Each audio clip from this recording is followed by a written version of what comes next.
Hello 3D printing fans, welcome back to my YouTube channel Vasif's Cosplay. So today I'm excited to address a persistent issue faced by many Neptune 3 Max users.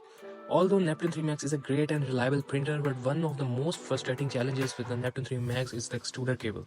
It often results in print failures and unexpected crashes with the bed, and this happened with me in this past week, and my two prints got ruined because of it. So in today's video, I'll share a simple yet effective DIY solution to tackle this problem, and thanks to a 3D printable model that I discovered on printables.com, we surely can get rid of this pesky cable issue. I came to know about this great STL file designed by Komang Trishna, if I'm pronouncing it right, and is available on printables.com. So I'll provide the link in the description as well, so you can go there and download it yourself.